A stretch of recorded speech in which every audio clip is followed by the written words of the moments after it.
Bonjour, chers frères et sœurs, chers amis, combattants pour le ciel.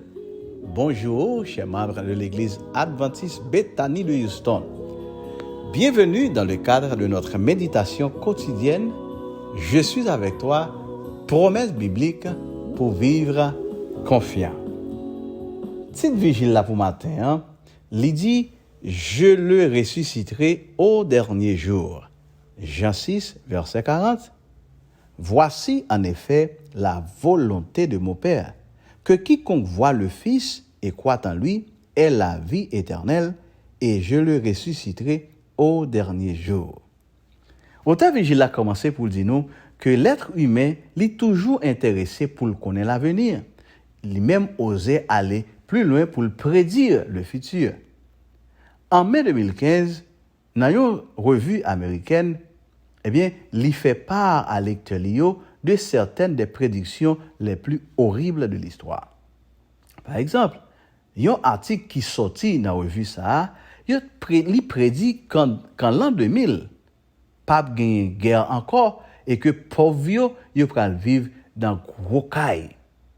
Il y a un autre auteur, lui-même aventuré pour le prédire, pour le dire, dans la même année 2000, là, souris pas exister encore.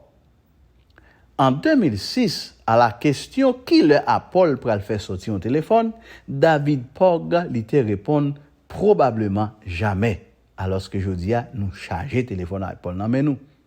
En 1954, le scientifique Lewis Strauss lui affirmé que progrès scientifique yo pral mettre fin aux famines, pas bien grand goût encore.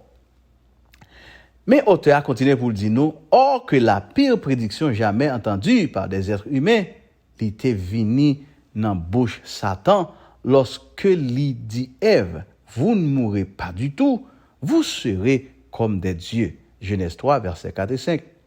Malheureusement, pour mes parents, ils étaient quoi et ils étaient sortis à la recherche de la prétendue promesse d'immortalité. Est-ce que parole Satan t'est réalisée? Bien sûr que non. Nous tous nous échec prédiction diable là et nous tous nous fait face à la mort de notre chair. Chaque jour levé, les place nous devant fausseté des paroles de l'ennemi et odeur de la mort infecter tous les coins de notre planète tombés dans le péché. On t'a posé nos questions. Est-ce que vraiment nous t'avons connaît l'immortalité?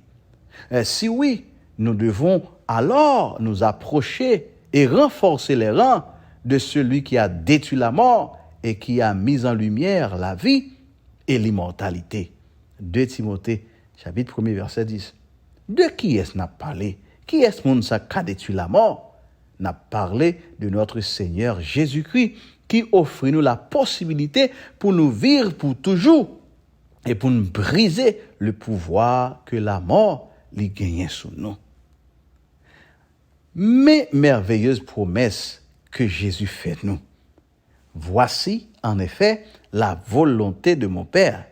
Quiconque voit le Fils et croit en lui ait la vie éternelle, et je le ressusciterai au dernier jour. Le fait que le premier parent te croit dans la promesse Satan, n'est-ce pas vrai? Et je dis à nous toutes nous exposer à la mort. Mais béni soit l'Éternel, si nous croyons dans la promesse Jésus-Christ, nous aurons la vie éternelle. Et ceux qui sont morts seront ressuscités. Amen. Alléluia. Votre vigile a fini pour le dire, je vous invite à croire en Dieu. Il tient toujours ses promesses. Bon Dieu, qu'un bel promesse, ses amis. En nous croyons, bon Dieu, en nous faisant confiance. Que bon Dieu bénisse. Passez une bonne journée sous le regard du Tout-Puissant.